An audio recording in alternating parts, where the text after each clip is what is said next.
बेटा we have already done it, हम यहाँ तक कर चुके थे किस तरह से हमें इक्विलिब्रियम क्या करना है, फाइंड आउट करना है कौन सी हमारी दोनों condition M U X is equal to P X, M U P U के इक्वल होती है यहाँ पर, और किस तरह से हमने इसको कन्वर्ट किया, हम इसको शेड्यूल के अंदर कर चुके हैं। Now today it's turn to do this schedule in your curve. हमें कर्व में बनाना है और कर्व में हम कैसे बताएंगे कि हमारा कंज्यूमर का इक्विलिब्रियम कहाँ पर फाइंड आउट होगा, हम कहाँ पर क्या करेंगे उसको निकालेंगे किस तरह से। सो सी ओवर हियर, देखिए बेटा, और आपका शेड्यूल आपके सामने होना चाहिए so that you can make a curve very effectively. Yes, I am not using scale, okay, you have to use scale while drawing curves. बेटा मैं नहीं कर रही हूँ स्केल का यूज, इट डजंट मीन्स कि आप भी ऐसे बनाएंगे, आप लोगों ने स्केल का यूज करना है। चलो, जिन बच्चों को कर्व्स में थोड़ा बहुत भी डाउट है वो आपका और क्लियर हो जाएगा। बेटा कर्व के लिए हमें क्या करना है, एक्स एक्सिस और वाई एक्सिस, ये होता है हमारा ओरिजिन ओ, ये एक्स एक्सिस है एक्स, और ये हमारा क्या है वाई एक्सिस वाई। अब यहाँ पर वाई एक्सिस के ऊपर हम क्या लेंगे बेटा, वाई एक्सिस के ऊपर हम एम यू भी लेंगे और हम पी यानी कि प्राइस भी लेंगे, दोनों चीजें हम इसी लाइन के ऊपर शो करेंगे। और नीचे हम क्या लेंगे, यूनिट्स कंज्यूम्ड, कि कितनी यूनिट्स को क्या किया गया है, कंज्यूम किया गया है, कितनी यूनिट्स का कंजम्पशन हुआ है। सो दिस शो हो रही है आपको 1 से लेकर 9 तक, तो नीचे हम इक्वल डिस्टेंस पे 9 तक निशान लगा लेंगे। देखिए इट्स 1 2 3 4 5 6 7 8 9। आप स्केल से करोगे तो आपके में ना एग्जैक्ट आएगा, मेरे में थोड़ा सा ऊपर नीचे होगा इसमें। 3 4 5 6 7 8 और 9, ठीक है। अब आपके पास आता है ये एम यू, तो एम यू अगर हम देखें तो एम यू जो हमने शो करना है, तो हाईएस्ट वैल्यू इसमें कितनी है 10 है, तो एक एक का डिफरेंस ले सकते हैं हम। 1 ओके 2 3 4 5 6 7 8 9 and it's 10। 1 2, ये डिफरेंस कितना लेना है, ये ऑलवेज जो हमें ड्रॉ करना है ना उसको देख लिया, उसमें जो हाईएस्ट वैल्यू कितनी है, मान लो ये 15 होता तो हम 2 का डिफरेंस ले लेते, 30 होता तो हम, तो उसमें अकॉर्डिंग देख लो कि आपका कितने में ये सूटेबल होगा, तो आप 5 का 2 का 3 का एज इट इज आप डिफरेंस लेकर यहाँ इसको प्लॉट कर सकते हो।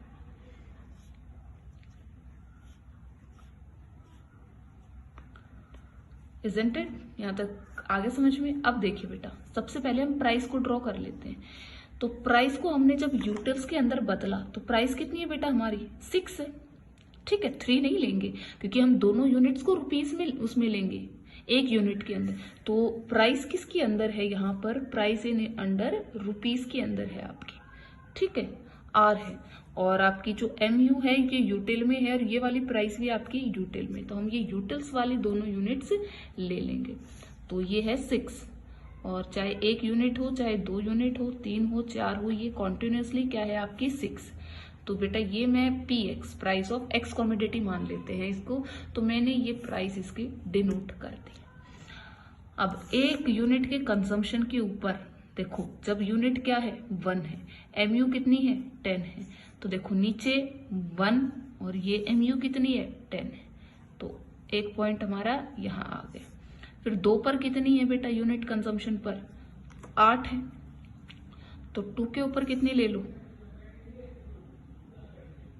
8, 3 के ऊपर 6 है, तो ये 6 हो गया हमारा। 4 के ऊपर 4 है, ठीक है, 4 के ऊपर 4 है, तो ये हो गया हमारा। 5 के ऊपर 2 है, 5 पर 2 है, तो 5 2। फिर 6 पर 0, फिर उसके बाद में नेगेटिव में चला जाता है, चलो हम उसको छोड़ देते हैं। अब हमें क्या करना है, इन पॉइंट्स को ऐसे आप स्केल की हेल्प से बेटा ज्वाइन करोगे, आपके में डिफरेंस सही आएगा। ये एग्जैक्ट उसी प्लॉट के ऊपर आप करोगे तो यहाँ से मेरे ऊपर नीचे हो रहे हैं। तो यहाँ पर जो पॉइंट आएगा ये आपका आएगा ई पॉइंट, इक्विलिब्रियम का पॉइंट, जहां पर 6 क्या हो गया बेटा, एमयू और प्राइस दोनों ही 6 हो गए। देखो यहाँ पर 6 हैं दोनों, तो दोनों 6 यहाँ पर हो गए। और यूनिट्स कंज्यूम कितनी की बेटा, 3 यूनिट्स के कंजम्पशन के ऊपर ये क्या है, मिलता है हमें। तो ये 3 यूनिट्स के कंजम्पशन के ऊपर ही। तो बेसिकली आपने कर्व को इस तरह से क्या करना है, ड्रॉ करना है। ये आपका कर्व होगा इसके अंदर। अब इसके बाद में हमारा जो केस है वो बिल्कुल ही अपोजिट चला जाता है। ये तो था वन कमोडिटी के कंजम्पशन के ऊपर। सेकंड जो हमारा केस है वो आ जाता है व्हेन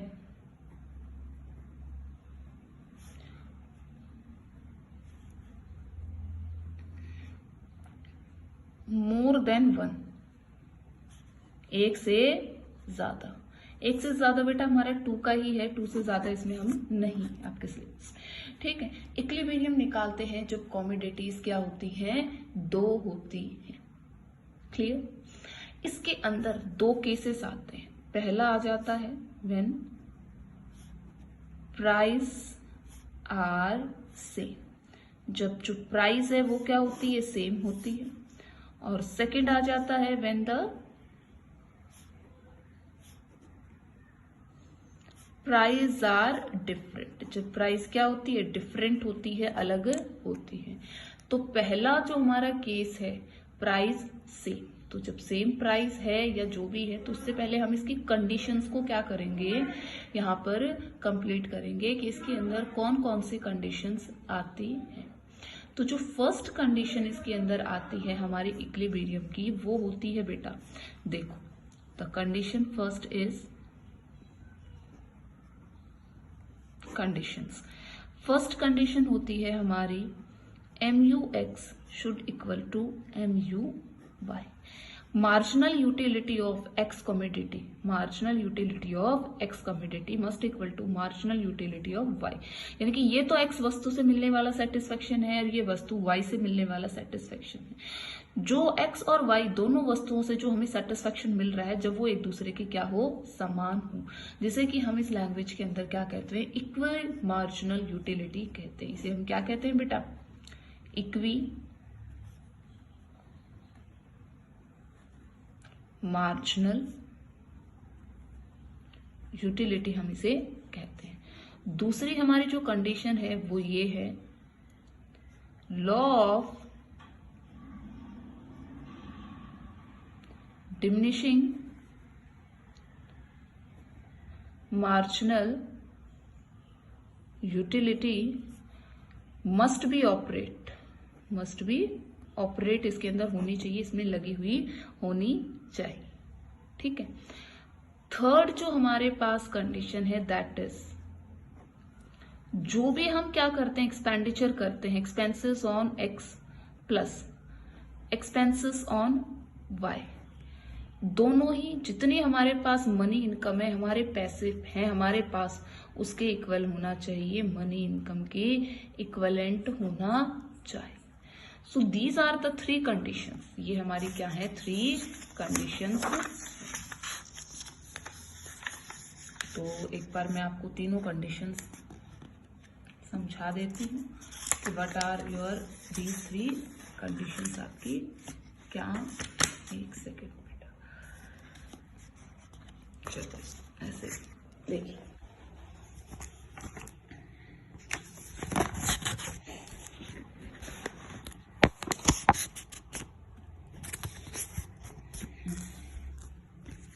फर्स्ट कंडीशन क्या दी गई है इसमें आपको, जब हम क्या करते हैं, एक कमोडिटी नहीं, when we are using 2 commodity, जब क्या किया जा रहा है, 2 कमोडिटीज को कंज्यूम किया जा रहा है। तो 2 कमोडिटी जब भी हम कंज्यूम करेंगे तो मान लो एक का नाम एक्स रख लिया है, दूसरी का वाई। तो बेटा कमोडिटीज को कंज्यूम करने से जब हमें उसका सेटिस्फेक्शन मिलता है, हम उसे क्या कहते हैं, मार्जिनल, यानी कि एक और यूनिट उसकी बढ़ाएंगे तो कितना सेटिस्फेक्शन उसका बढ़ेगा, तो इसको तो ये भी MU में ही ली जाएगी और ये भी MU के अंदर ही ली जाएगी। अब दोनों को अलग कैसे करेंगे, किसका MU कौन सा है, X का कौन सा है, Y का कौन सा है, तो अब इसमें डाउट रहता है। तो हम इसके नीचे छोटा सा X लिख लेते हैं कि MU कौन से कमोडिटी का है, किस वस्तु का है, X का है, और इसके यहाँ साइड में हम Y लिख लेंगे तो हमें ये पता चल जाएगा कि जो Y कमोडिटी है, जो Y वस्तु है, उसका MU ये है। तो पहली कंडीशन ये कहती है कि जो दोनों कमोडिटीज से जो MU, जो उसका मार्जिनल सेटिस्फेक्शन आए, वो दोनों का इक्वल होना चाहिए। दूसरी कंडीशन हमें इसमें ये कहती है कि इसके अंदर जो हमारा लॉ है, कौन सा है, law of diminishing marginal utility, वो ऑपरेट होना चाहिए, वो उसमें लगा हुआ होना चाहिए कि जैसे जैसे हम अपने कंजम्पशन को, अपने उपभोग को बढ़ाते हुए चले जाएंगे, कंजम्पशन को बढ़ाएंगे, तो हमारा सेटिस्फेक्शन लगातार घटना चाहिए, कम होता होना चाहिए, डिक्रीजिंग ऑर्डर के अंदर होना चाहिए। तीसरी कंडीशन इसके अंदर हमें ये कहता है कि जब हम कंज्यूम करेंगे तो दोनों चीजों के ऊपर खर्चा करेंगे, तो उसमें तो बेटा प्राइस थी एक सिंगल कमोडिटी वाले में, तो ठीक है, इसके अंदर हम दोनों के ऊपर क्या करेंगे, खर्च करेंगे। यानी कि जो हमारा एक्सपेंडिचर है, जो हमने एक्स कमोडिटी पर किया, प्लस जो एक्सपेंडिचर हमने वाई कमोडिटी के ऊपर किया, दोनों के एक्सपेंडिचर को अगर हम ऐड करते, जोड़ते, तो वो किसके इक्विवेलेंट होना चाहिए, जो हमारे पास मनी है, जो हमारे पास पैसे हैं, हमारी इनकम है, उसके इक्विवेलेंट होने चाहिए। क्लियर? ये तीन कंडीशंस भी हो जाती हैं, तीन चीजों को ध्यान में रखकर ही हम क्या करते हैं, इसकी कैलकुलेशन भी करते हैं। So you have to this keep in your mind, और ये भी याद रखना है कि जब ये यहाँ पर एक जगह जहां ये इक्वल होते हैं, उसे हम क्या कहते हैं, law of equi marginal, equi marginal इसको हम कहते हैं। इक्वी इक्वल मार्जिनल यूटिलिटी, जहां पर क्या होती है, इक्विवेलेंट एक दूसरे के होती है। तो बेसिकली दिस इज, ये यही है जो हमें क्या करता है बेटा, स्पेसिफाई करता है। अब इसके बाद में एक इलस्ट्रेशन की हेल्प से मैं आपको इसे समझा देती हूँ। सो फर्स्ट ऑफ ऑल हम केस ले रहे हैं, कौन सा, जिसके अंदर दो कमोडिटीज हैं, एक्स भी है और वाई भी है, ठीक है। When the prices are same, when the price of both the goods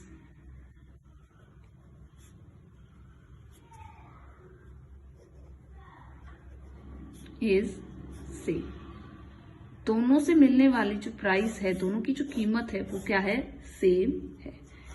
तो जब भी हम इसे करेंगे, वो क्या होनी चाहिए बेटा, जब भी हम इसे करते हैं तो हम इलस्ट्रेशन से करेंगे, उससे पहले हम इसकी क्या है, कुछ अजम्पशंस भी लिखेंगे। इलस्ट्रेशन ले रहे हैं तो first of all we have to write is assumptions, तीन बातें जो इसकी हैं वो हम अज्यूम कर भी लिखेंगे। अजम्पशंस बड़ी सिंपल सी है, कोई डिफिकल्ट नहीं है। पहले, price of each good, price of each good, हर एक जो वस्तु है, ठीक है, चाहे वो x है चाहे वो y है, इनकी कितनी भी इकाइयां हों, x और y की जो प्राइस है वो क्या है, सेम है।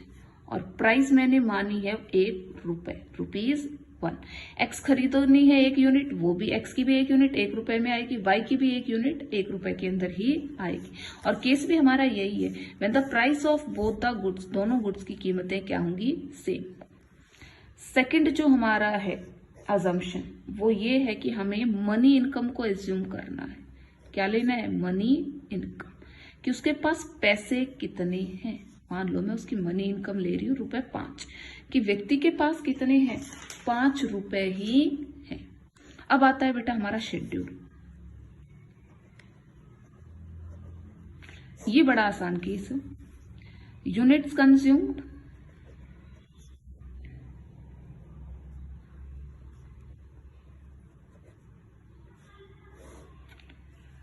MUX और MUY,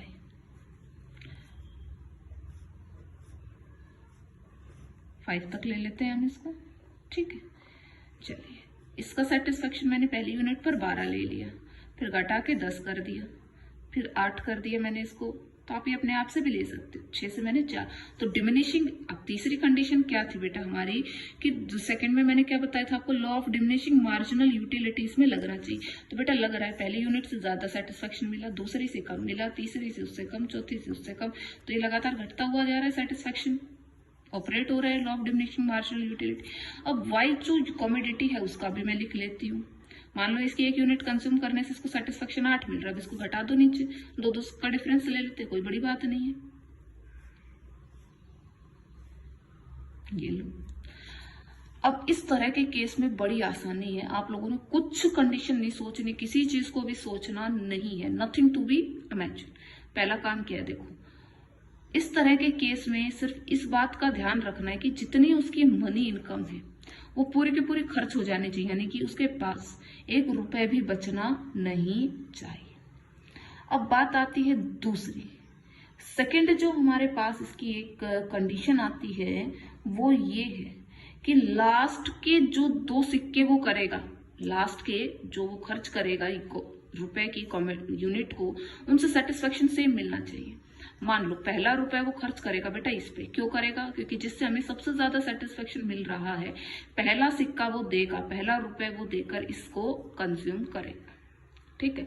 उसके बाद कौन से लेगा, उसके बाद कौन से, ये 10 है, 10 ये, तो बेटा दूसरा इस पे खर्च कर देगा, या दूसरा आप यहाँ पर भी कर सकते हो, तीसरा यहाँ चला जाएगा, या दूसरा यहाँ, तीसरा सिक्का उसने यहाँ खर्च कर दिया। अब मुझे बताओ उसके पास कितने बचे, 5 सिक्के थे ना, 5 रुपए थे, 5 में से 3 रुपए तो खर्च हो गए। अब बचे उसके पास लास्ट 2 रुपए, लास्ट 2 रुपए जब वो खर्च करेगा तो उन दोनों से जो MU उसे मिलेगी, सेटिस्फेक्शन मिलेगी, दैट विल द सेम। बेटा चौथा रुपए उसने यहाँ खर्च किया और 5वां यहाँ, तो देखिए यहाँ चौथे में भी 8 मिला, 5वें में भी 8, तो इन दोनों के सेटिस्फेक्शन पर कंज्यूम करने से उसे क्या मिला, मैक्सिमम पैसे खर्च हो गए, और लास्ट का दोनों का सेम होना चाहिए, सेम हो गया, दोनों कंडीशन फुलफिल हो गई।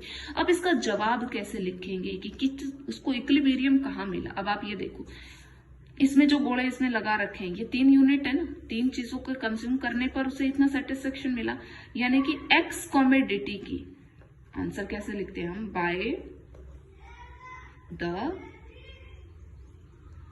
Consumption of 3